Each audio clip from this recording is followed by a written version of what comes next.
Welcome everybody to the 41st meeting of Soteria, and today we have Poets' Luck, seeing which poets are lucky enough to have one of their poems read today, and we'll take it from there.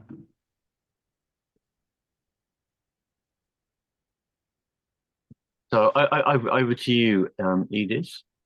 I'm going to read a poem by Sir Walter Raleigh, soldier and explorer, 1552 to 1618.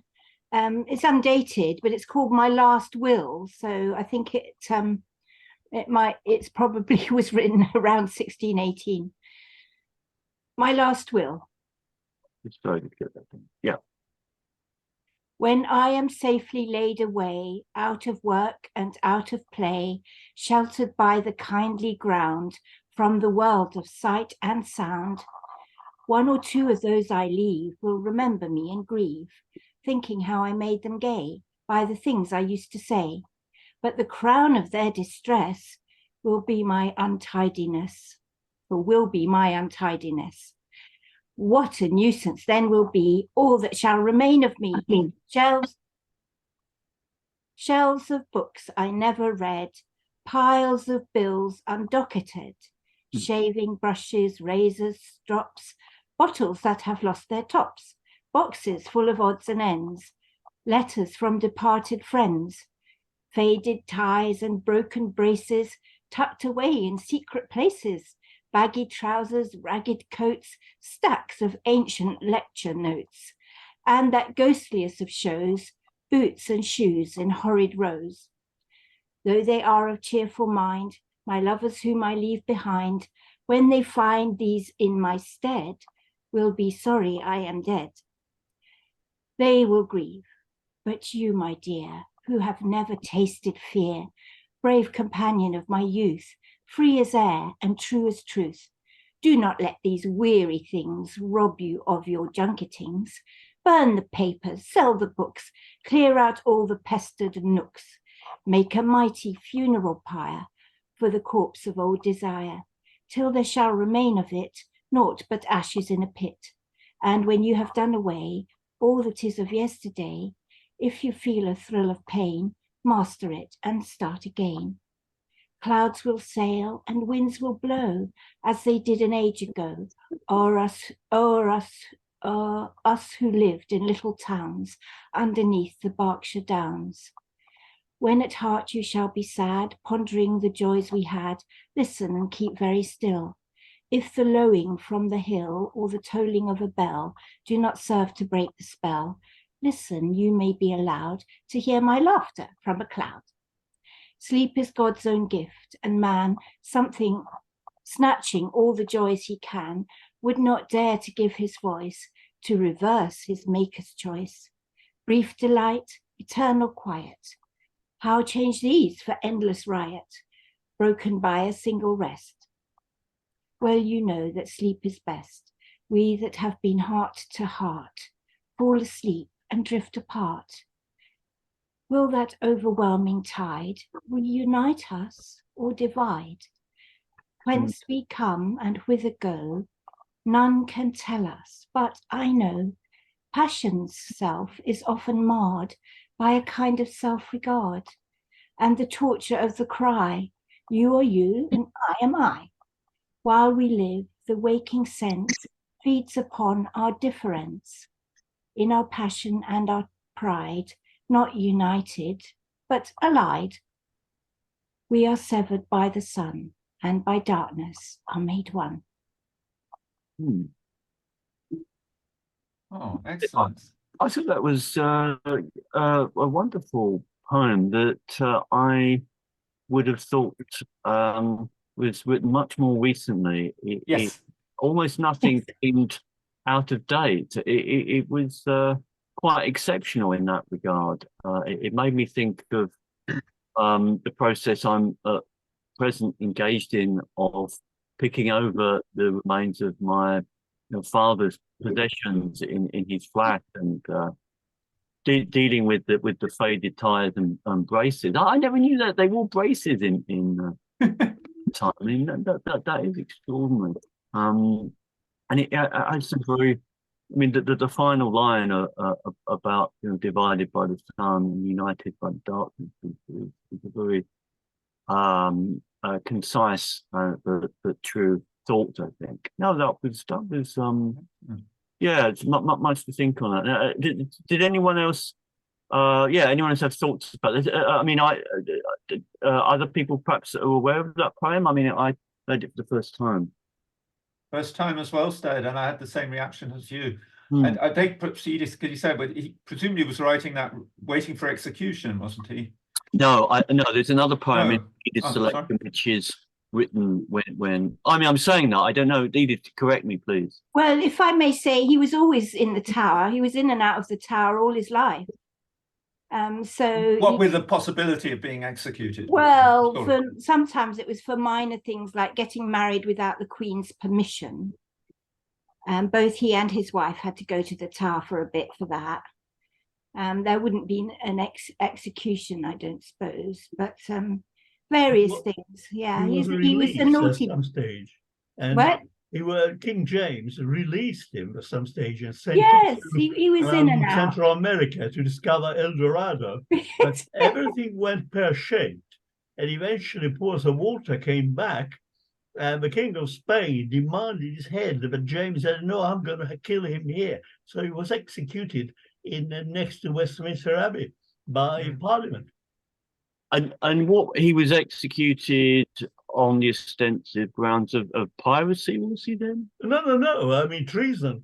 You've been sentenced for treason well before. And that is the reason why he was sent to the Tower later. And King James didn't like him. He hated Sir Walter. So it was, I mean, treason was a word used to mask dislike on a person. I mean, treason was anybody whom the monarch disliked. Yeah. So, Yeah. I mean, He was framed. Hmm. He was always getting framed. if you go to the Tower of London, in the Bloody Tower, the ground floor, they have made it as if it was in the days of Sir Walter, and where he wrote, of course, the history of the world. Yeah. Right. And one of his sons was born in the tower, because he lived quite comfortably and well treated. He could, well served. But of course, he was still a prisoner. Mm. Yeah. Heward, any thoughts?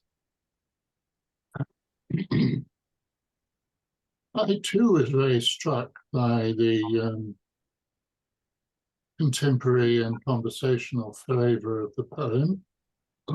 Obviously, quite a lot of John Donne is in that ilk, and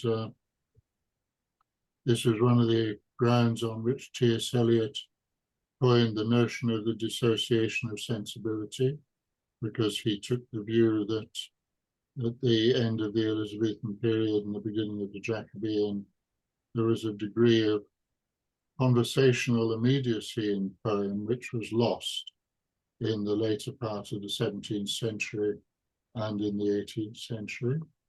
But that poem is a really remarkable, as you say, it could have been written yesterday almost, apart from a few minor things about vocabulary.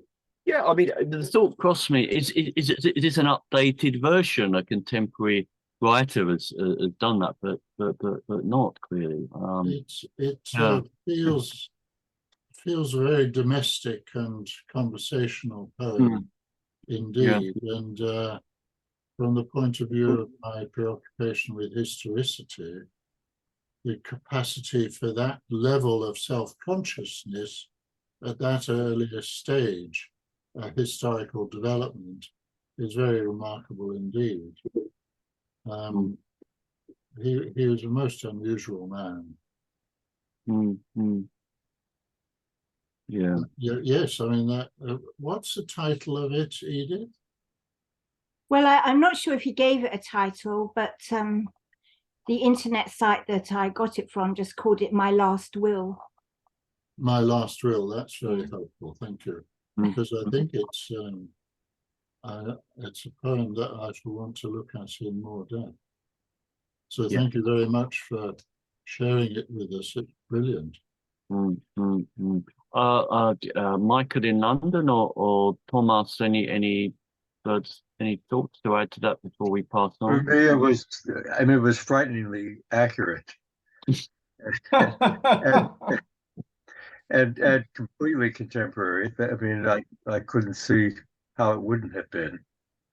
So, Yeah, Yes. it's a curious. Just Thomas, sorry, did you No, want no. to say something? Yeah, I would just like to say I thank Edith to bringing this to my attention, because I really didn't know Sir Walter Raleigh was an author. You know, for me it was the pipe tobacco man. You know, Yeah.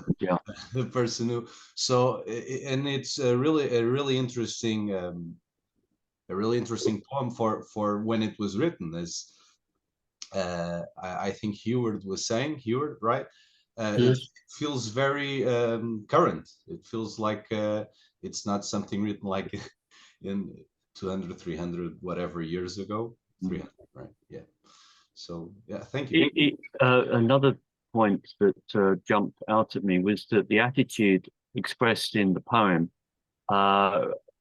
represents that of my relative, I think, in relation to my father's things. He wanted to get a company, one of these people that will clear the flat, and he wanted that done. And I had the opposite view. Everything in the flat that was useful to someone, I wanted to pass on, either sell it on eBay or give it to a charity shop or something like that. And so I've been going through all the things, trying to use them.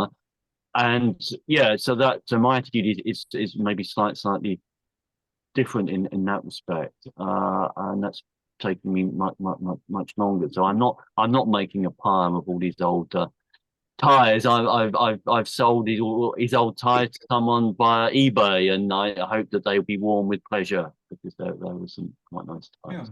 Yeah. Now I think Michael, we'll pass to one of your sonnets, if that's all right with you. sure. Yeah. Sonnets are much shorter, so Yeah, but take very long. Okay. yeah, let's no. This was written in 2019. In reading sonnet words from yesteryear, I like loneliness became absent. Half centuries endearing atmosphere and youthful emptiness long gone and went. Our worlds, alas, no more in peacefulness, and queer division rules our every day. We sear the sacred place in greed's excess to pledge our progeny a poisoned play. Must we append advancement's hapless doom, resign our aging, weary, selfish selves, allow a malignant cloud's mushroom to sprawl its lifeless pall against gods and elves? Delight I've come to learn and deeply know, yet wish I could yet sanity bestow. Would you like to? I think that's much more challenging to grasp. Would you like to say anything that helps us get a better purchase upon the word? Well, I'm basically saying that I remember unhappiness in the past. I don't feel unhappy now, except for the state of the world and the divisiveness and the lack of prospect we seem to be bequeathing to those who are going to come after us. Do you think I'll ask you to read it again? I feel it would. I would. If no one else objects, I would like to hear that again. Is that all right, Michael? Yeah, sure. I'm sorry, you're not talking to me. Yeah, well, yeah, thank you. Yeah, if you'd be We so can both say yes. All right. Yes. In reading sonnet words from yesteryear, I like how loneliness became absent. Half centuries endearing atmosphere and youthful emptiness long gone and went. Our worlds, alas, no more in peacefulness, and queer division rules our every day. We sear the sacred place in greed's excess to pledge our progeny a poisoned play. must we append advancement's hapless doom, resign our aging, weary selfish selves, allow a malignant cloud's mushroom to sprawl its lifeless paw against gods and elves? Delight I've come to learn and deeply know, yet wish I could yet sanity bestow. And I should just mention that this is my 315th sonnet. So Oh, when I'm referring that's the to number there. Oh, yeah. Okay. Very good. That's Yeah, impressive. no, that's good. Yeah, I enjoyed it more on the second reading. It had more flavour to it. Quite the opposite from Tea Leaves, that on the first infusion seemed stronger, but on the second, a weaker. And that was better on the second infusion, I think. So, yeah, no, thank you. What, well, yeah, could you illuminate that phrase, youthful emptiness? Because I don't think your youth was empty at all, was it? I was lonely at a certain point, at an early point. Oh, really? Yeah. Yeah, and looking for a partner. Yeah. So that's the loneliness. Yeah, I mean the other sonnets of yours that I've read. Yeah, I like the language. It's very densely used and lots of poignant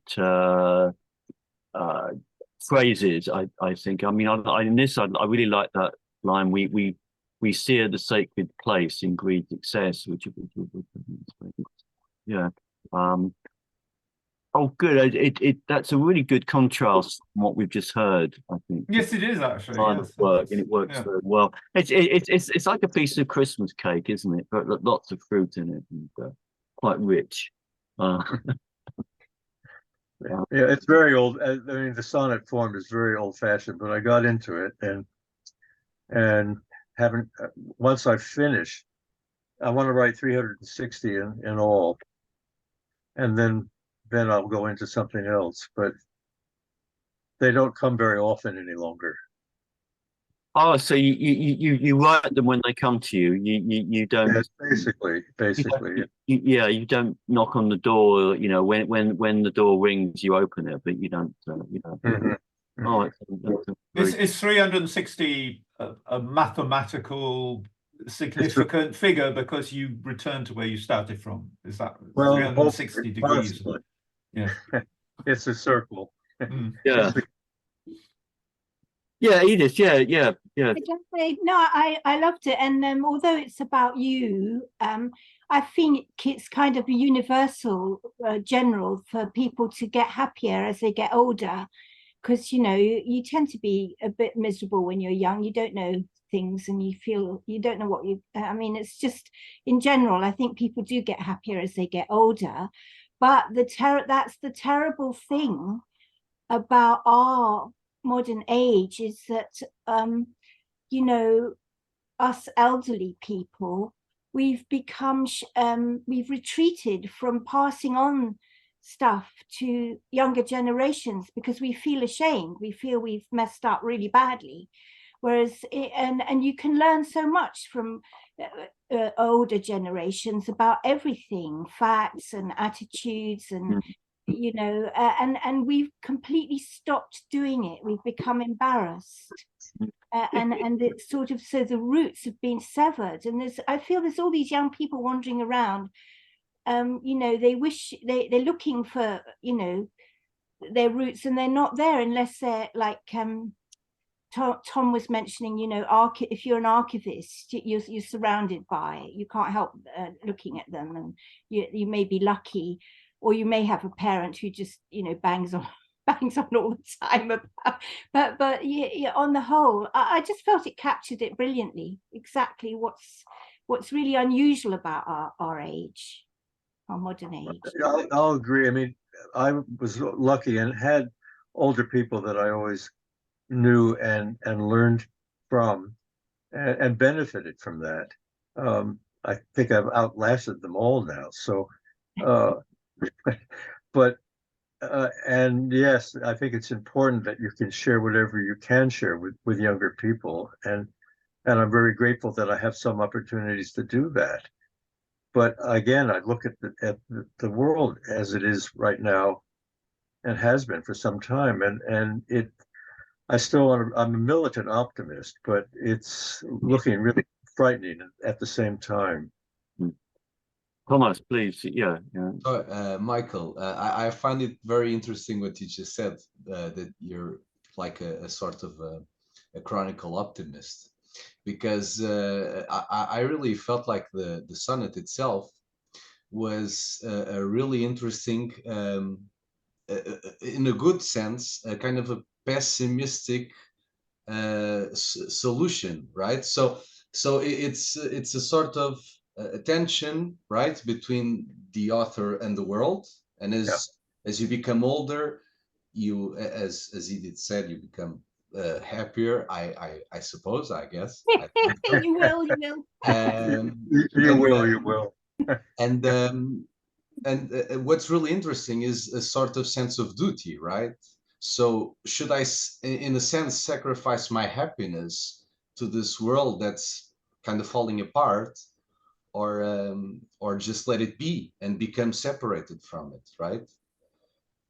Well, I haven't let go of the wish to be able to give something. Mhm. And that's my Yeah. optimism, I suppose. Yeah. Thank you for sharing. I really. Thank you. Yeah, and yeah, keep. What's the current number of sonnets that I think the next one, my other is that the latest one? Yeah, I think so. Yeah. Oh, okay. Excellent, splendid. Right. Now we'll go on to Heward. Piece. Let's have a look. Yes. Now, if you'd perhaps like to say a few words about this. Well, I've got an over 700 line poem called A Hole in Time about historicity on my stocks, which needs a lot of editing and so on. I didn't really want to try and select from that. And I wrote this little slightly jesting, but also serious poem about the Oxford philosopher, and also very significantly, as comes out in a new biography by M.R. Rowe, the person who, more than anyone else, organized the intelligence and the communications and the arrangement of who was to be placed where and all that for the Normandy landings. I didn't know that about him at all. I just associated him with linguistic philosophy. I didn't know that. Well, it also tells you something about the force of his identity as a person. I'm just going to, you've got it there, but my glasses are not very good. So I'm going to read it from my own text, and I've given it a fuller title to explain it, a bit of poetic philosophy, but that's not part of the poem, but the name J.L. Austin is. So here we go. J.L. Austin, caustic, witty, arrogant, tyrannical and masterly, Oxford professor of philosophy, buttoned up and haughty, likes pigs. He keeps mentioning them. They steadily chomp their mash, grunting and rooting through forests of epistemology. I like that he likes pigs. It comforts me that he feels pigs are real and enable him tyrannically to dismiss all need for proof. He thinks pigs just are and mentions them more than any other animal, though cats get a good look in too. We shall remain discreetly silent about all the problems of this dismissal of all proof, for the moment. And what does the distinguished philosopher say by reference to pigs? I've not read any of his works. Does he have some famous example by which he makes a point? Well, I don't know how much you know about him, but he has a very long and highly disputatious dispute with A.J. Ayer, who is a phenomenalist and believes in a full-blooded theory of sense data. Yeah. And Austin purports, I say purports because I don't actually believe him. I don't think he's authentic in his positioning in that, whereas I think he's very authentic when he's discussing performatives. But some of his arguments are so bad that I can't believe that he took them seriously. And one of the points he makes is that if you're using the concept of evidence, as Ayer does, if you actually, and he illustrates it by talking about a pig. And he says, if you come across some buckets of mulch and you hear a snorting and grunting going on, and you see a lot of downtrodden soil and piles of feces and so on and so forth, then you're very much entitled to say, we have good evidence that there is a pig in the vicinity. But he then goes on to say that if you actually find the pig walks into the clearing in all its splendor, and of course, P.G. Wodehouse also writes a lot about pigs, as you will recall, the Empress of Blandings, then you no longer have evidence that there is a pig before you. There just is a pig there, and the matter is settled.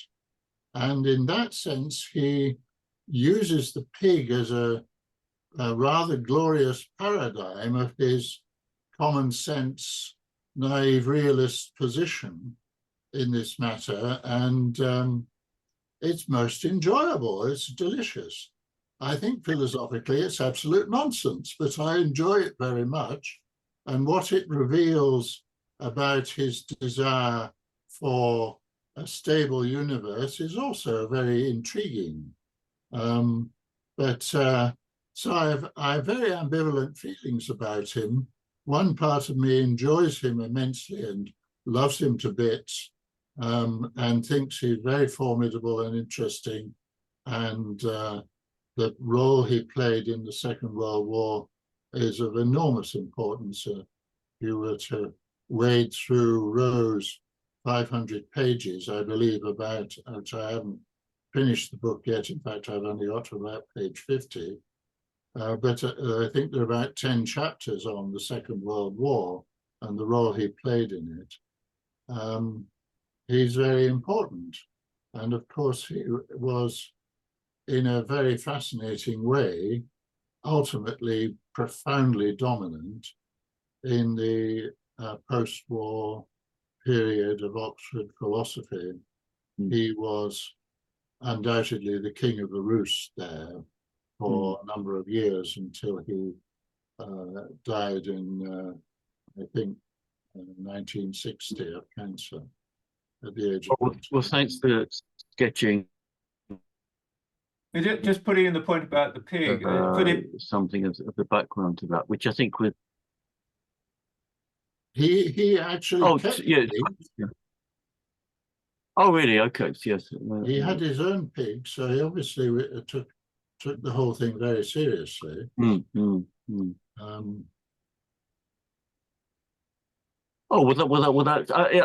just to switch the context. But pigs used to be the traditional Yuletide fare, I think, before turkeys came. Michael in London. That's correct, isn't it? You'll back me up on this. I think you're right. Yes, I mean that's why we still have Ham as the alternate. Yeah. Yeah.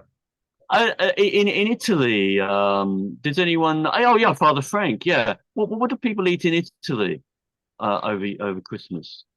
I don't remember, and frankly, I do not care. I do not believe in a special diet or special dishes for particular seasons. I never found it meaningful. Funnily enough, in this particular poem, I was struck by the reference to cats.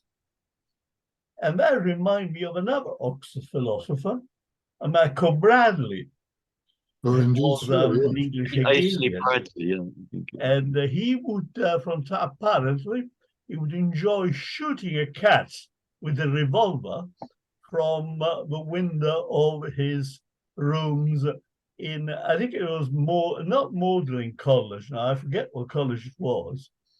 But I always thought, I mean, obviously at the time, but it was regarded as acceptable. But today would made him somewhat unpopular. But the head of my department of philosophy at Birkbeck College in London was an Oxford philosopher away, Professor D.W. Hamlin, was a highly a philosopher, sort of chap and everything else, analytical, but quite open-minded. And through him, I got some insight, I think, on the mind of Oxford academic. I once thought of Professor Hamlin practice intellectual terrorism, because when a student would say something which did not make much sense, he would look quite grim and say, "What do you mean?" with a famous line to paralyze a student who at the time started stuttering and stammering to try to articulate what he meant. And of course, Professor Hamlin, he was actually quite right. In a way, he was forcing the imprudent or incautious student to think about what you're saying. What is it you're saying? And that is one, in my opinion, one of the merits of analytic philosophy. It has also many demerits, but one merit, thinking of what you're saying makes sense or not. Mm. Oh, well, The reference to cats reminds me of the charming episode in Boswell's Life of Johnson, where he talks about Johnson's cat Hodge. And Boswell admits that he has an aversion to cats, which adds piquancy to the account. And he describes that a young man of his, Johnson describes a young man of his acquaintance who hasn't been heard of for some time, remarks that last time I heard of him, he was said to be going around town shooting cats. and Johnson follows it up by stroking his cat Hodge and says, "But Hodge shall not be shot. Hodge shall not be shot." And actually, there is a little statue of Hodge in Grove Square outside. Well, indeed, so yes, a very splendid it's a lovely thing. And of course, when Hodge was older and lost most of his teeth, actually, Johnson would himself go out and buy oysters for Hodge to eat. And as you know, of course, Johnson had let's call it a seven or what it was, called actually Frank, was a black man. But Johnson thought Frank would have found beneath his dignity to go out to buy food for a cat. So Johnson went out himself to buy the oysters. Yeah, Johnson was very, very gracious to Frank. And he left Frank a lot of money, which some people thought it was not right, because Frank was happy to retire to some place and live quite well. He was very popular with girls. Johnson was invited. Frank or Johnson? No, Frank. Both. Frank. Johnson was invited to give a talk at Oxford, and when he, at some point during it, he raised his glass and said, "Here's to the next insurrection of Negroes in the West Indies." Yes, yes. He found slavery an abomination, Johnson did. But of course, he too is in the tradition, in many ways, of common sense philosophy. And there's a famous story where Boswell says, well, Berkeley's philosophy, we instinctively feel it's wrong, but we can't refute it, sir, can we? And Johnson turns to a large stone by the side of the road and kicks it several times fiercely and says, "I refute it thus." Yes, a famous anecdote. But of course, if you try to produce that as an argument in a philosophy class, It doesn't you work say against that's not good Berkeley, of enough. course. Indeed. Well, I hope Nevertheless, there's something quite important in terms of the philosophy of will that came in the 19th century with Schopenhauer and then Nietzsche. So that I think he was instinctively onto something, but it doesn't stand up as an argument, of course. But it's rather wonderful all the same. I think that is a good first course to Father Frank's reading. I think, yeah, I think that will conjure up quite well. So let's get that sorted out.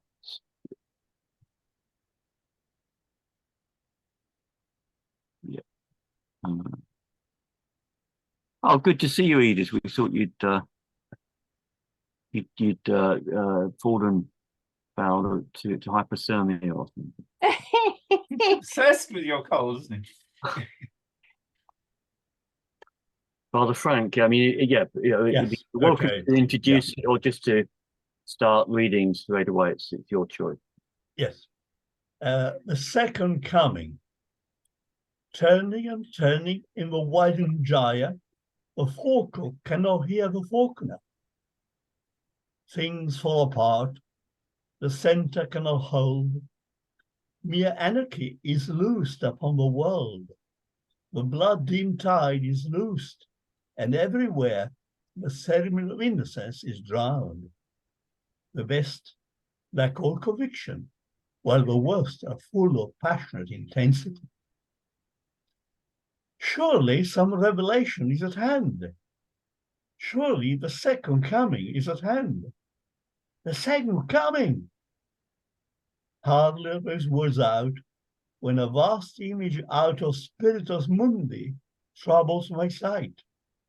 Somewhere in sands of a desert, a shape with a lion body and the head of a man, a gaze blank and pitiless as the sun, is moving its slow thighs, while all about it are real shadows of indignant desert birds. The darkness drops again, but now I know the 20th century of stony sleep were vexed to nightmare by a rocking cradle. And what rough beast, its hour come round at last, slouches towards Bethlehem to be born? Well, as you probably know, this is W.B. Yeats. W.B. Yeats. Well, we're going to talk about him when, comes to a reflection or comments. I'm a member of a small poetry circle, as I mentioned before, at the beginning of a talk of Epiphany affair meeting St. Mary Agnes Church, first Thursday of each month, and I read actually Second Coming for my last session. And one reason why, well, I do like W.B. Yeats anyway, because of his life, his interests, his poetry, blah, blah, blah. But because the Second Coming, I mean, in the Christian calendar, we are supposed to celebrate the First Coming, which is Christmas. The Second Coming is a theological concept of the return of Christ at the end of the world, or prepared at the end of the world. And that is actually enshrined. I mean, every time, certainly the Church of England, the communion service, you mention the second coming. So it's a doctrine. And now, obviously, W.B. Yeats, I won't call it interpretation, but actually, I don't think you look at poetry too analytically. I mean, you got to savor, suck up the words of the images. It's almost an anti-second coming, and probably offsetting some of the platitudes about literalism of second coming. But the last point is very briefly to make is that when I was a postgraduate student at King's College London, I was doing moral theology. A fellow student who was very bright and loquacious and rationalistic said, "Frank, do you believe in the second coming?" And I said, "Yes." And he replied, "If you believe in the second coming, you've got to be mad." That always stuck in my mind. Enough. Now, over to you to comment. Yeah, as you say, I don't think that that the poet is articulating an orthodox Christian theological position. I mean, his second coming seems something much more unknown and less definitely benign. Really, it's something portentous that's on the horizon. Yeah, yeah. Please, other people say something. I speak too much. Yeah, Thomas. Yeah, please unmute. So I really enjoyed the desert, right? The term desert being repeated at least once, I think, and it kind of brings to the attention the importance and the duality of the desert in essentially what is the Christian expression, right? Because the desert is the place where you're attacked by demons. It's the place where you're tempted by as Christ, right? It's the place where the fathers of the church, the desert fathers, sorry, where they would have their ascetic, work within. If I can say it like this, I don't want to be heretical, Father. So I really thought it was an interesting and probably purposeful, on purpose term, right? And I really enjoy the poem. Good point. You made a good reference to the desert, because indeed the desert is traditionally the place where revelations. You mentioned the demons. Yes, I mean Jesus being challenged by Satan, the famous temptation. And there's another thing that the desert also has the oasis, right? So there's this mysterious thing on the center of it that allows you to have also that hope in the desert, right? Sorry. No, it's okay. No, it's the only bit of desert I ever saw was in Qatar, in the Arab Gulf, where just outside Doha, which is basically the only city there, with a friend, a lady, we went into the desert. And there was actually a sandstorm, because there are many sandstorms in Qatar. And it didn't bother me at all. I quite enjoyed it in a way. And I felt that, barring a few lack of facilities, Ireland, the desert quite congenial to me. But coming back to the theological point, of course, Jesus was the tempter, Satan tried to tempt Jesus with three proposals, and which Jesus rejected. And according to Dostoevsky, those temptations were some of the deepest challenges ever raised to man. And for Dostoevsky, that was an example of a particular episode had to be divinely originated, because he thought they were so deep and everything else. What temptation? What do you mean particularly?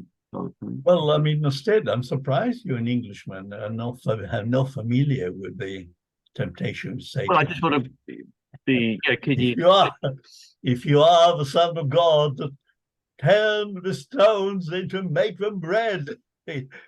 and and he took him to the top of the pinnacle of the temple, and said, "If you are the Son of God, throw yourself down, and the angels may bear you up." So the idea where all trying to challenge Jesus to stun people with miracles, and Jesus always replied, "Get behind me, Satan! You shall not tempt us." Why did Dostoevsky think the challenge of put to Jesus jump I off? mean, you have to explore Dostoevsky. Oh, okay, all His right. spiritual understanding. He thought that they reveal something immensely profound: temptation to power, temptation to supernatural feats, and so on. So, I think it's also in context. If you go on the internet and look up the story of the Grand Inquisitor, it is a story that is told by Ivan Karamazov, who, of course, it turns out to be a murderer by proxy. And he is contrasting it with the vision of the Grand Inquisitor. And the Grand Inquisitor says basically that human beings cannot respond, except a very small minority of them, to Jesus's challenges. The majority of people need authority, they need miracle, and they need mystery. And they can't cope without it, which of course Nietzsche would have fully endorsed Dostoevsky's, or rather Ivan Karamazov, on this, and that the challenge that is made by Satan is Jesus's response to it is beyond our capacity as human beings, and obviously the testimony of history would rather bear out the Grand Inquisitor rather than Jesus at the present point of time. But clearly, obviously, also, there are similar things here and there in Melville as well, particularly in Pierre and the Ambiguities, and in Kierkegaard, where there's a profound division between, as it were, the worldly understanding of everything and the renunciatory expression of absolute freedom, which Jesus, in Ivan's view, even Karamazov's view, is offering us.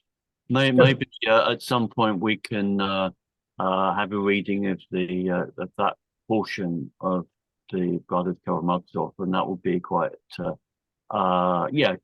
would provoke quite a nice discussion. That's quite good. I mean, a good citation of the Grand Inquisitor. I feel that Dostoevsky, of course, succumbs to an inclination, because he was Russian Orthodox, wasn't he, to travesty the Catholic Church with the notion of wanting to deceive humanity by setting up all sorts of authoritarian systems. I think he was unfair to the Catholic Church personally there. But actually, sorry, I don't want to get you off the point. My favorite bishop in Dostoevsky is actually in The Possessed, where he's a bishop who is very profound there. Well, enough. Oh, that's good. Mike. Oh yeah, Thomas, you don't mind, just to add to this discussion on the Great Inquisitor. I know we're a bit off topic, but yeah, if you remember, Jesus did kiss the Grand Inquisitor in the end. So there's this forgiveness, if you will, even of the Roman Catholic Church in Dostoevsky, if you're a charitable reader, at least. Yeah, although Alyosha says that's cheating. I think we must be respectful to the great Irish poet and not not travel too far from Yes. the work. I think it's, yeah. So we get Stuart, sorry, is that hand raised or is that I'm just That's a hand raised, yes. all right. Because I was so keen to engage with Father Frank's commentary that I lost my own what I wanted to say myself about the poem. Should I have a say that? Sorry, do you want, before we move on, is there something you wanted to finish? Yeah, I commentated on the Dostoevsky story and so on, and I lost thereby my own wish to comment on the poem. Should I? Yeah, please do. Because I've been deeply immersed for several months in Freud, and Freud in the interpretation of dreams, and indeed in the letters to Fleece, stumbles into what he takes to be a corroboration of his theses in the form of his recognition of the fundamental character of Sophocles' Oedipus Tyrannos. And I've been meditating on the background to the Oedipus story, and of course it takes off from the position that Oedipus arrives at Thebes, having unknowingly slain his father in a quarrel at a crossroads, and the next thing he does is he encounters the Sphinx, and the Sphinx is presenting another of these great parables in the form of a kind of oblique identification of what is a human being. And the human being is the one who is on all fours in the morning of the day, is on two legs in the afternoon of the day, and in the evening is on three in the form of two legs and a stick. Of course, we don't ever get in the Oedipus story the position of the night, where, of course, the human being is underground. But what came to me, what hit me in the eyes when I heard you read it, Father Frank, is that the vision that Yeats has is actually, though with the substitution of the male head for a female head, it's actually a vision of the Sphinx. And therefore it brings in the whole question of the riddle of the Sphinx. And of course, in terms of Dostoevsky, it invites us to think about Jesus's answer to the riddle of the Sphinx in the form of the response to the three temptations. But what it brings out about Yeats is that he's so profoundly locked into the mythic imagination of, if you like, primal understanding, mythic understanding, mythos prior to logos understanding of human existence. And I'd never really thought that he might be writing about the Sphinx before. That had never hit me before. So once again, it's very valuable to have the reading, because this is the first time I've noticed that connection.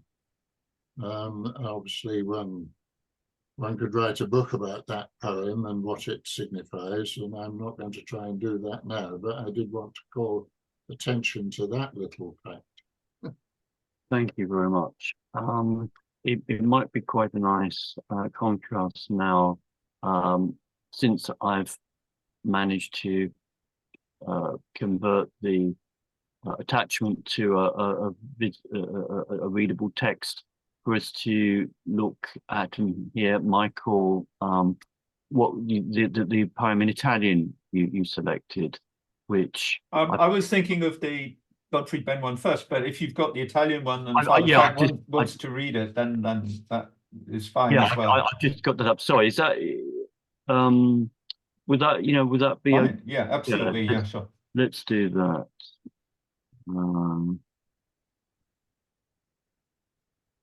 Yeah. Perhaps Father Frank, you would do the honors in the Italian, and Michael. Yeah, I would be interested to know if Father Frank's seen this poem before. I would imagine probably he has, because I think it's quite a well-known Italian poem. Who's it by? It's by yeah, well, he changed his name. It's Aldo No, it doesn't matter. I mean, I can read. Aldo Palosicchi, I think his pen name was, but his real name was Aldo Giuliano. Okay. Giuliani. Do you want me to read it? Absolutely, as your Italian. Okay. Yeah.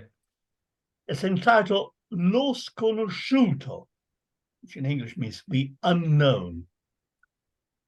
L'hai veduto passare stasera? L'ho visto. Lo vedesti ieri sera? Lo vidi, lo vedo ogni sera. Ti guarda?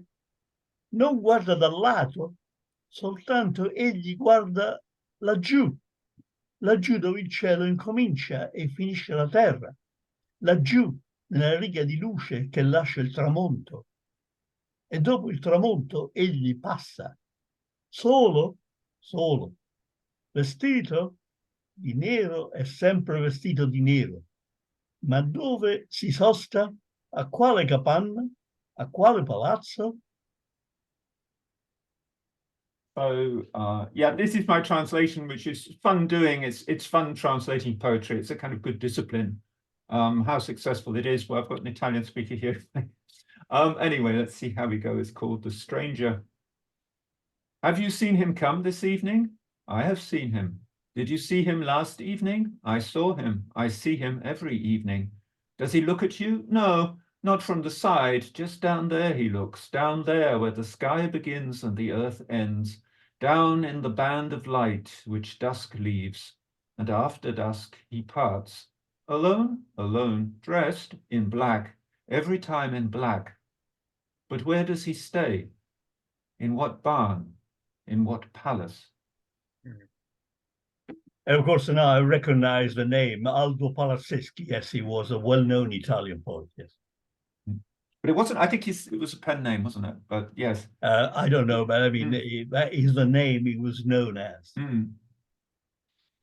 Yeah, I found this poem in my first anthology of Italian poems, and it struck me immediately. And it's I don't have many Italian poems that I know anyway, but this one I do, and I like very much. What draws you to it, Michael? It's simplicity, it's directness, the very definite image, a sort of sense of familiarity that is somehow how I myself regard death. And I have always felt that, and the questioning of death at the end, and whether there's this promise of a birth, or whether is just a stranger and is not what one thinks at all. Is he born in a barn? Is he born in a palace? I think it's the simplicity. Perhaps the simple reason is that it was one of the few Italian poems that I could understand more or less without a dictionary. And that when you start having to look up words, you begin to lose enthusiasm for the poem if you have to look up too many words. So I think that poetry on the whole, one knows best in one's own language. It's very seldom that you have access to a foreign poet unless it's very simple poetry, and that is simple, at least in terms of the vocabulary.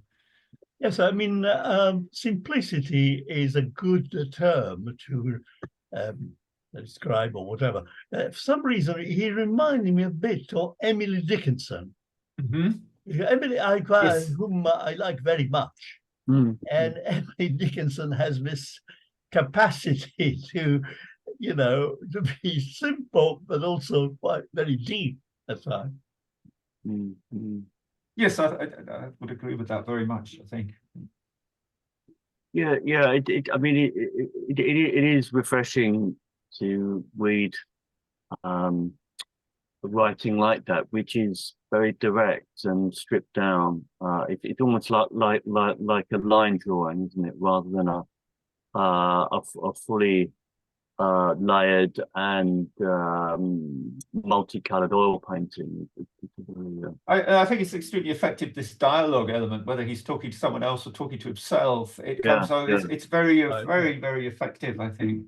Yes, yes. Vestito, vestito, di nero, sempre di nero. And that's, of course, the reference to the man in black, beginning of Michael's appropriate attire. What it puts me in mind of is the medieval poem, The Trois Courbes. Right, yeah. What poem is that? Three ravens. I would have to find it on the internet. I don't know it by heart. But basically, it's two crows, Courbes, talking to one another, and they're pecking away at the dead body of a knight. And his woman has run away from him, and his comrades have deserted him, and he's died. And therefore, the only friends he has are the Trois Courbes, who are in the process of picking out his eyes. They're very powerful. It belongs to a long sort of tradition, you know, the death. Of death. Yeah, in that sense, it's quite medieval. Yeah. Thomas, do you have have you bought something? Yes, I okay. sent it to you. Sorry, but I have I selected a little poem by the Theodore Roethke.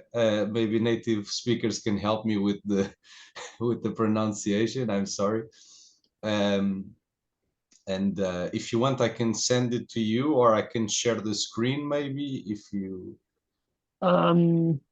Yeah, maybe do that. That might. Yeah, if you share the screen, maybe we'll see how that works. Okay, yeah. So I'll share it just to read it, because it has hard hard to pronounce words, and I obviously I'm not the best at this, so I would thank your patience and kindness. Right, and I think I'll share now. Hosts, participant, disabled. Yeah, I made you co-host, so I think you can share a screen just like. Okay. So I'll just do the. Okay, so can everyone see it? Yes. Yeah, perfect. Yeah. So this is called the minimal. I study the lives on a leaf, the little sleepers, nudgers in cold dimensions, beetles in caves, newts, stone-deaf fishes, lice tethered to long-limbed subterranean weeds, squirmers in bogs and bacterial creepers, wriggling through wounds, like elvers in ponds, their one mouths kissing the warm sutures, cleaning and caressing, creeping and healing.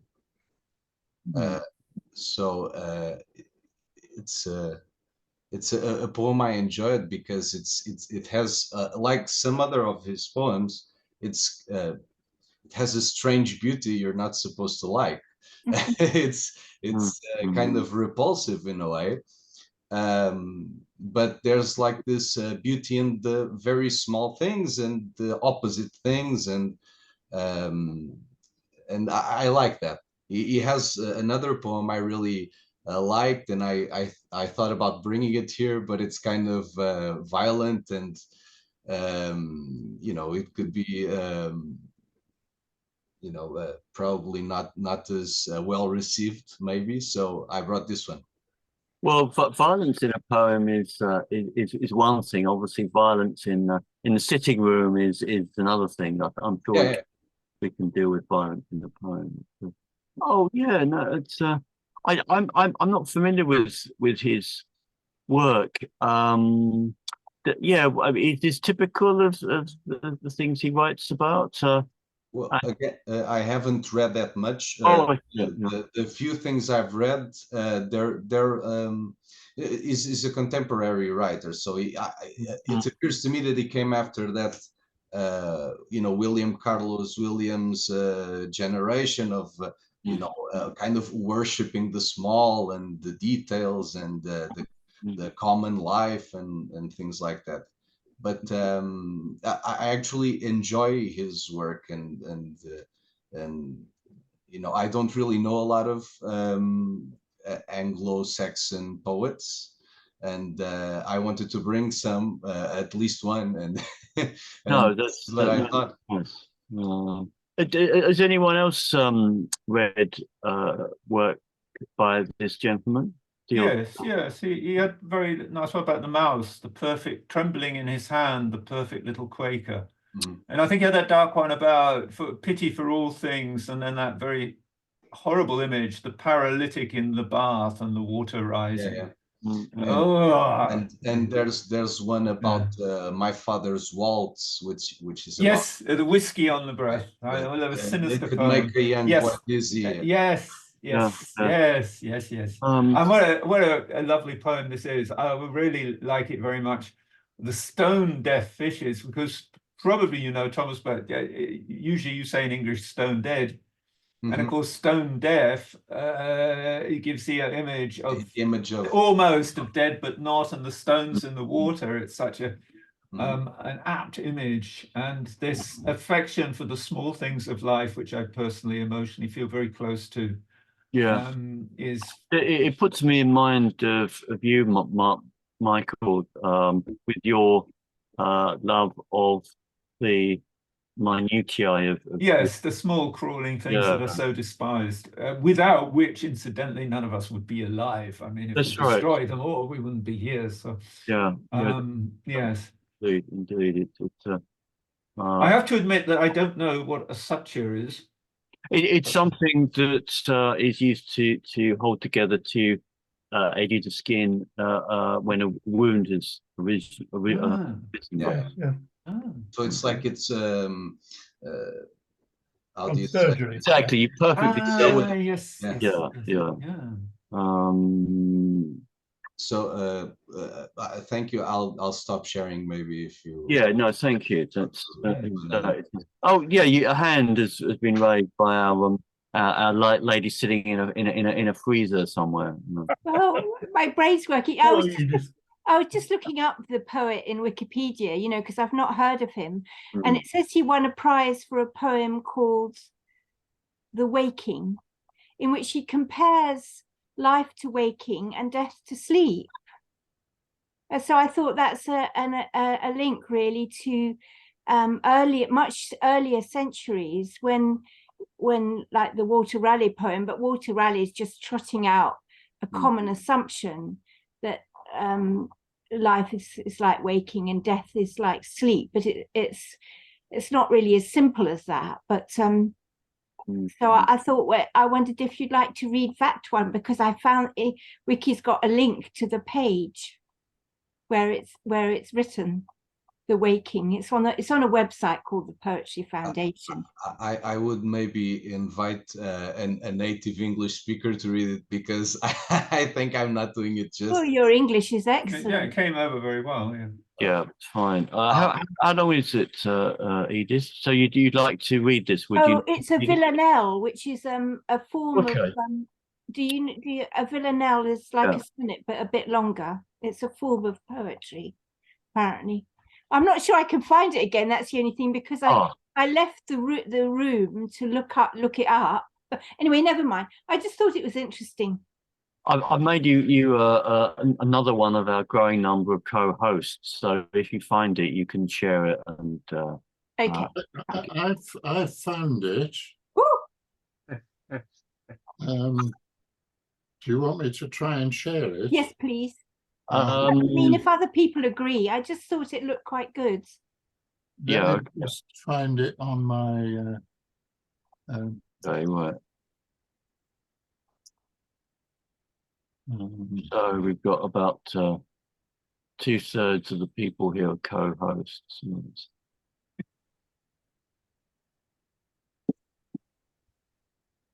And then I think actual poets have priority. So Michael, but we'll read your other sonnet. I think that's if Yeah, sorry, yeah. But anyway, we can read it at home. Yeah. I think that will be a good thing.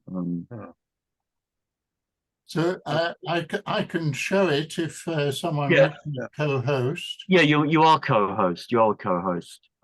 And then you should see screen share screen in green at the bottom of the.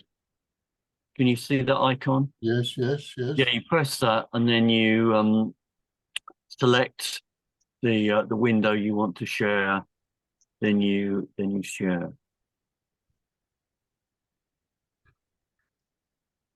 So I can't make this much smaller, so I'll have to scroll as I go along. Oh, okay, yeah, we've seen it. Oh, I know this one. Ah, yes.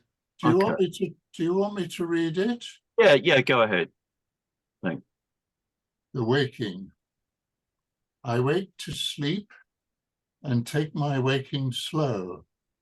I feel my fate in what I cannot fear. I learn by going where I have to go.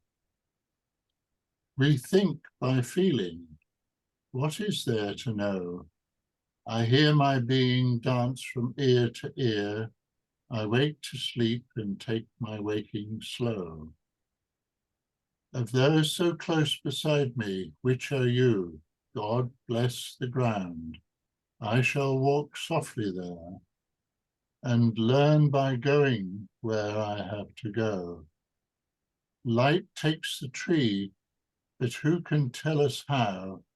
The lowly worm climbs up a winding stair. I wake to sleep and take my waking slow.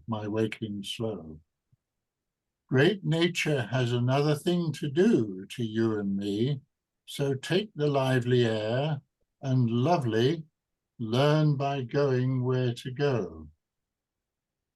This shaking keeps me steady.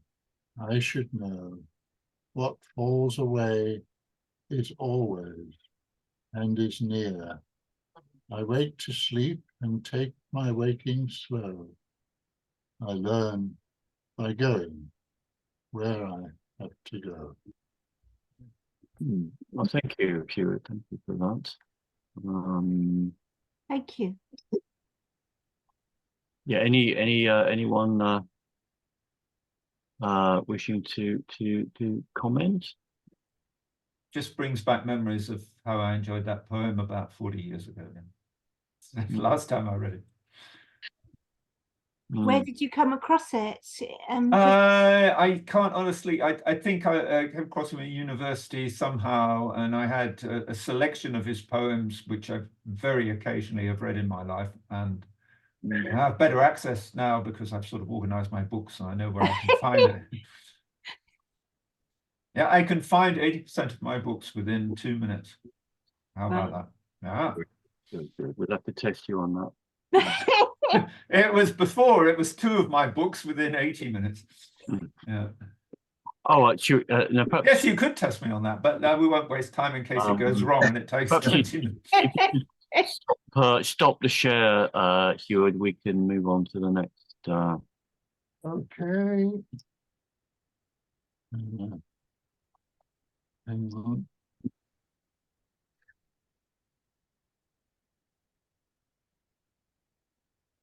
Yeah, excellent. Thanks very much. Oh, good. So we're flexible enough to put things up that were not sorted out in advance. So that is good.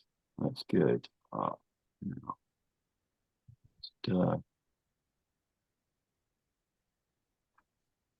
You have no poem yourself, Stead, is that? I do have something, not anything I've written. I'm trying to find Michael. Yeah, I've got that. That's good. That's good.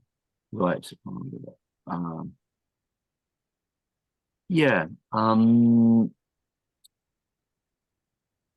Right. This is your second sonnet, Michael. So I don't know whether you'd like to say anything beforehand or afterward, but I'll leave that to you. I think it kind of really parallels the other one. Okay. Okay, I wrote this last summer in France. So since mystery, youth, and music are my joys, as well as love, so treasure I the dance that Daphnis with his Chloe yet employs within a summer's shared nocturnal trance. If scents and nightbird calls comprise the dream that ceases not to beckon childhood's quest, whose dramas stage with older life redeem ere curtain falls upon its fleeting jest. The touch, that sacred touch of flesh and blood, or spectral sheer satiric revelry, it wakes to make awake our flower bud and sing through rapture's soul felicity. May daybreak dawn by magical delight, so every wish might fly fulfilled in flight. Yeah, I like that. Yeah, that's very nice. That's very nice. How do you feel it? What's your own feeling about it, Michael? You feel it's one of your successful sonnets? I think that works very well. It's very coherent, has a nice quality to it, and it obviously makes me think of the ballet built by Ravel, which I know that you like, and it seems to capture the quality of that great work. It was very influential for me when I was young, and it always just fit with the summer evenings and the mystery, the call of the summer and other distant otherworld places, ancient Greece, Arcadia, and so forth. And so that was part of my whole childhood rapture, I suppose. And so I'm questioning again what replaces that when you reach the point that I'm at now. But it still is, I still see it as something positive. And then I'll finally conclude with this wish that everybody might have their wishes fulfilled. I mean, the final line, may daybreak dawn by magical delight, so every wish might fly fulfilled in flight. It makes me think of the famous dawn sequence in the ballet, which I think is one of the most cited passages to illustrate orchestration, because it uses so well the different sounds of the instruments of the orchestra. That I don't know. Was that in your mind? Absolutely. I mean, the whole thing. It's wonderful piece. It's wonderful piece, isn't it? From Ravel's Daphnis and Chloe. Yeah. No, that is lovely. It's so we're both talking about a musical work that perhaps we alone are familiar with. Is anyone else familiar with this work by Ravel, Maurice Ravel? Yes. Not as much as some other works, but yes, I know it. Okay. Michael, in Germany, classical music is perhaps not as central to you as no, essential to me. I have to be honest that I particularly dislike Ravel and Debussy. Oh, really? I'll listen to not as much as I dislike Beethoven, which is practically a violence. But Ravel, I personally just find that it's like a lot of dripping water to me. I have no enjoyment in listening to him. You mean it's colorless? It's completely insipid to me. Anodyne. Yes, anodyne, very good word for me. Yeah. It's fascinating. I think people's dislike or lack of responsiveness is often far more interesting. It's quite extraordinary, and it's also extraordinary how little has been written about it. I mean, I like most pop music, but Pink Floyd and AC/DC bring me into paroxysms of rage and sickness. It's quite. When I went to my son's celebration, because he passed the kind of equivalent of A levels, and in Germany they make a big thing of it and celebrate it. It was held next to where there was an AC/DC concert going on. And I had such a violent reaction, I disgraced myself. I left the entire time. I couldn't stay because this music just drove me mad. It drove me out of my mind. I so hate AC/DC. And yet I can listen to the Rolling Stones or the Beatles with no problem at all. So the music is a very, very strange thing. It is a strange thing. And it's very little discussed. What does it mean that somebody likes music, or why are they drawn to classical music? And most people are completely in two categories. It's either classical music or pop music. And there are very few who kind of bridge that gap, which I think I do a little bit, in that I am familiar with some classical music and quite a lot of pop music. And most people I talk to, is one or the other. And the other is just a closed book for them. Either they listen to classical music, but not everybody, but majority. It's in itself a very interesting thing. You were certainly not. Sorry? What about jazz? Well, jazz is another one, isn't it? I mean, I don't like jazz very much, but for my wife, it's practically a violent reaction. She so hates it. And whereas I'm sort of indifferent to it, I find it slightly boring, but it's okay.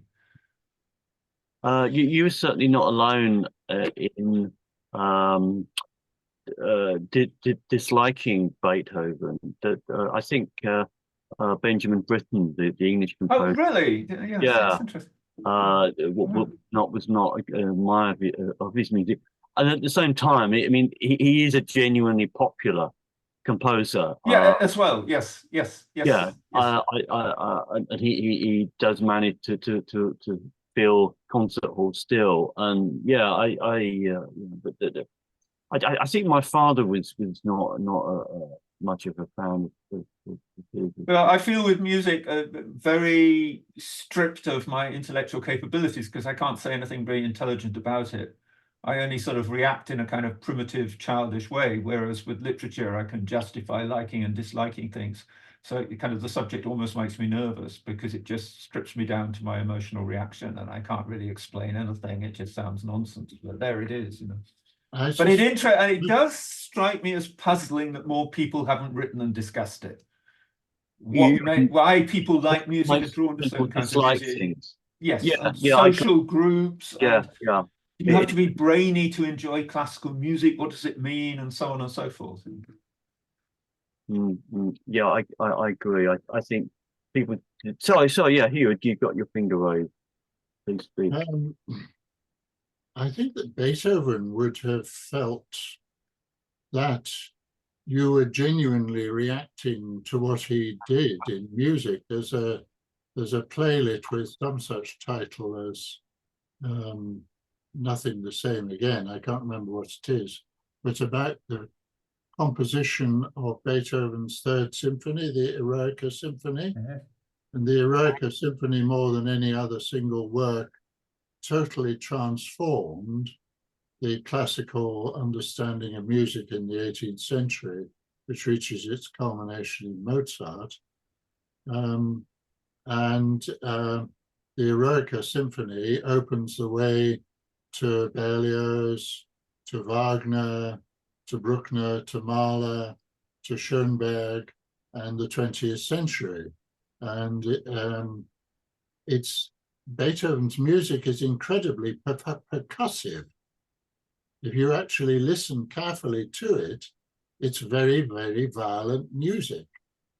And it's exciting if it appeals to you, but it's also a very natural reaction to find that almost barbaric percussive quality of it offensive. So I think Beethoven would have been pleased at the authenticity of your reaction.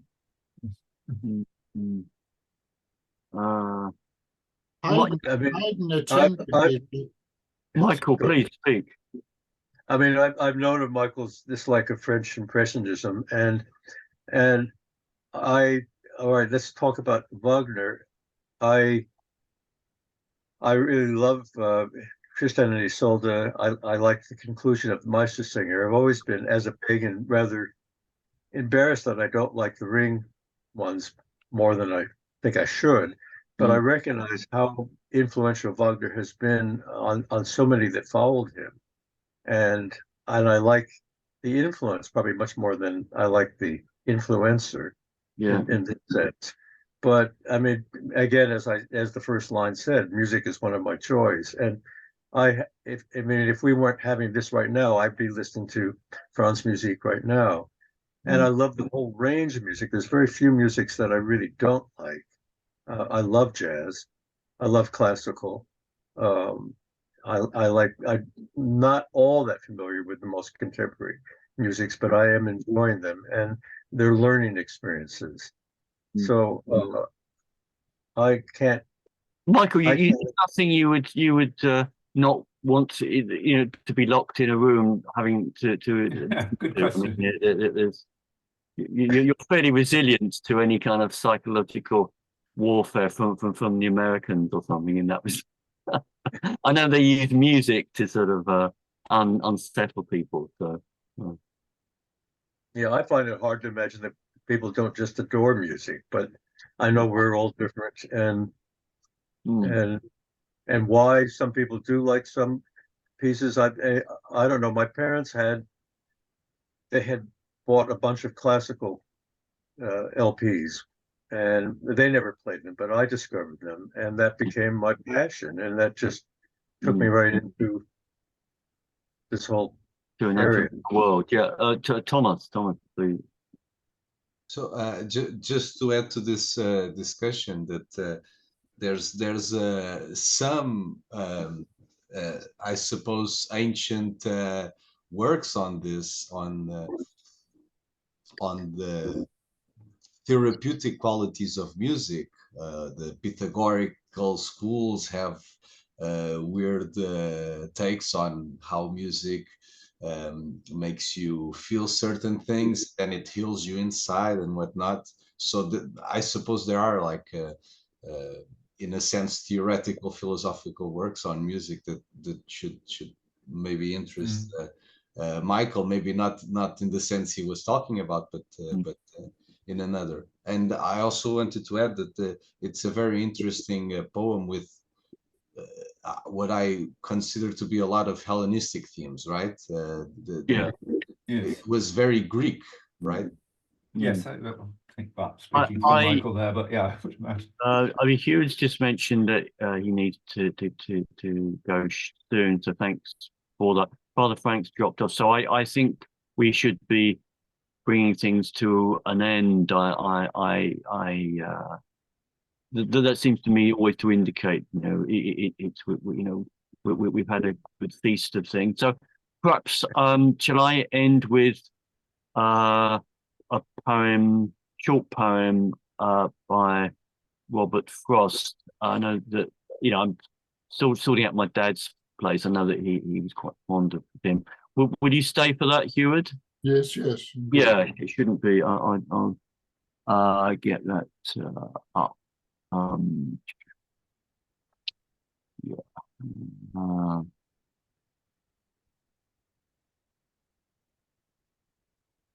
right, a familiar poem. Oh, yes, a familiar. Nonetheless, one always worth reading, I think. The Road Not Taken. Two roads diverged in a yellow wood, and sorry I could not travel both and be one traveller. Long I stood. I knocked down one as far as I could to where it bent in the undergrowth. Then took the other, just as fair, and having perhaps the better claim, because it was grassy and wanted wear. Though, as for that, the passing there had warned them really about the same. And both that morning equally lay in leaves no step had trodden black.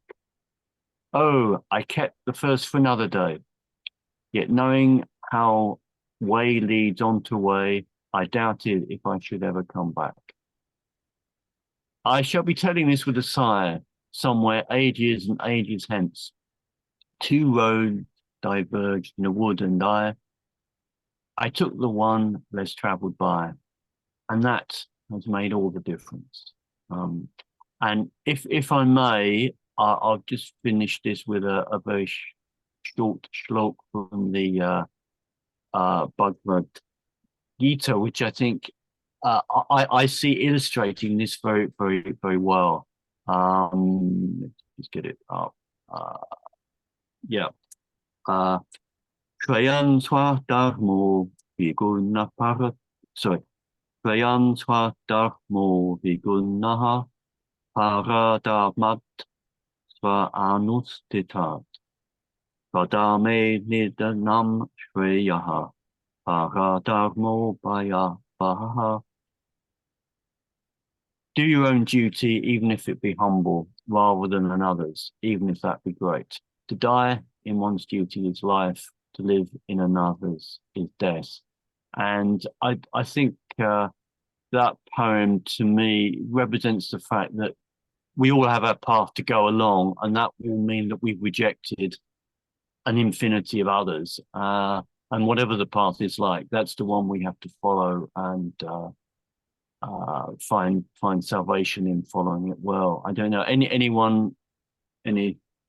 thought, Michael? It just reminds me of an experience I had at a very early stage where I was in a woods and the road bend, there was a bend in the road. And at that point, I heard all these voices saying, stop.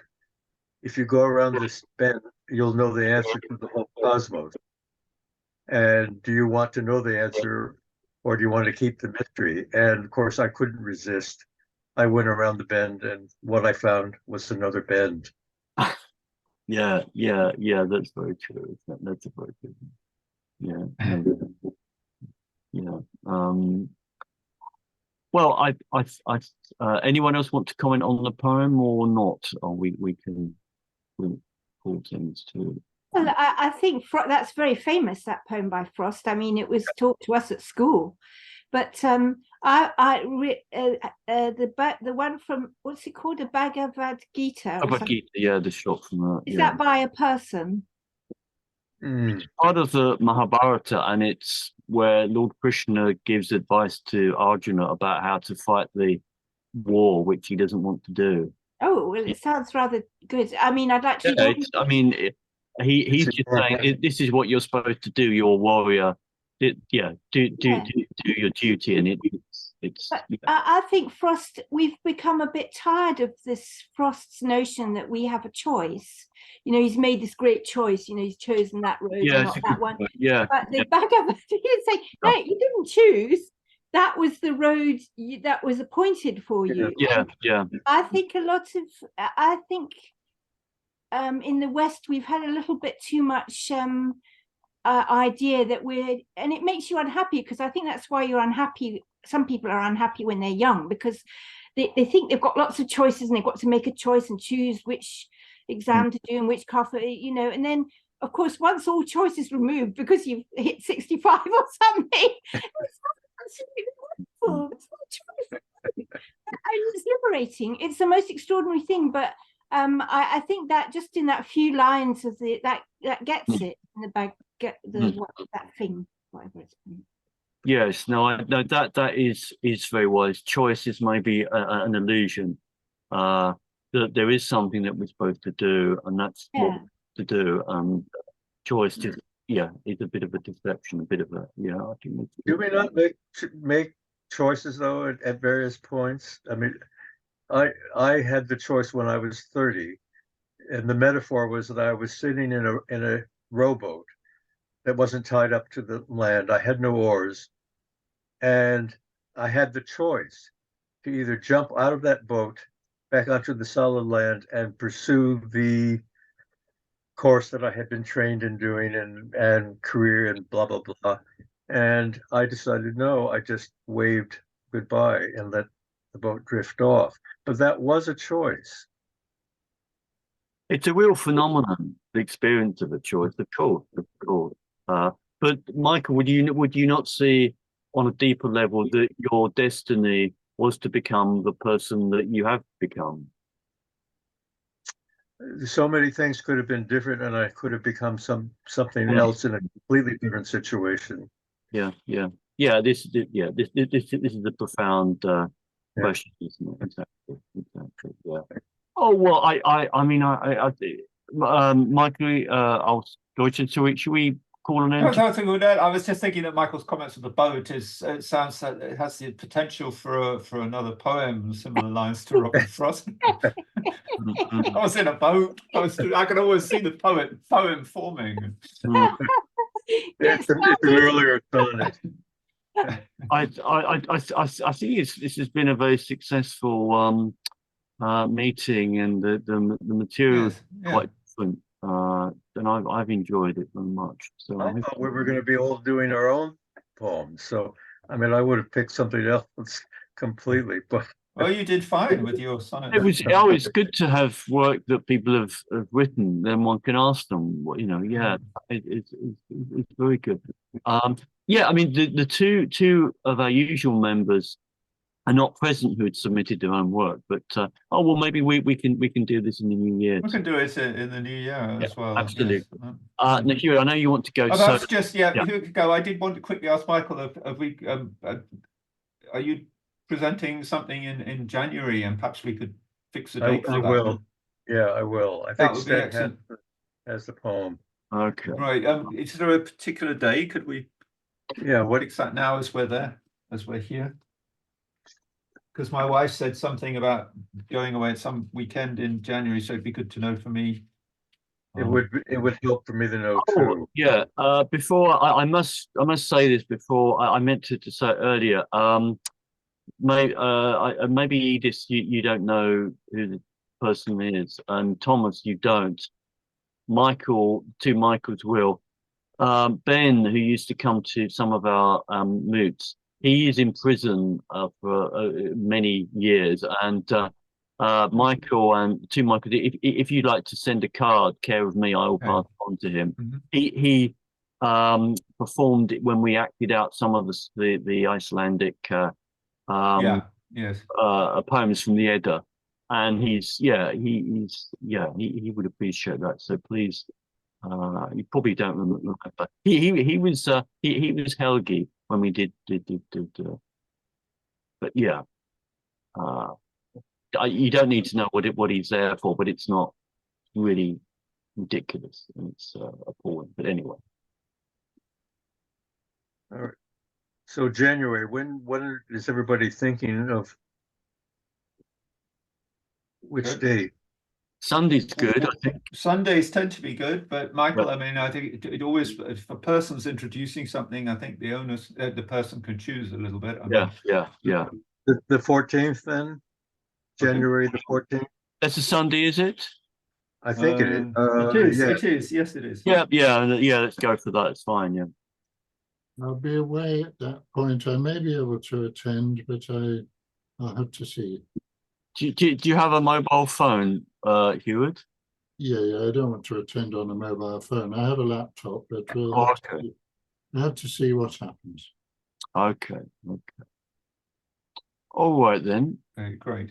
That'll be good. All right. Lovely. All right. Okay, Lovely. so thanks everybody for coming. Yeah, thanks so and, much. Very happy Christmas to everybody. Yeah. Good Yuletide. New Good Year. Yuletide, if you prefer that. And Bye. see you fit in the new year, I hope. Yeah. Thank you very much. Thanks, Thomas. Bye-bye. Bye bye. Bye.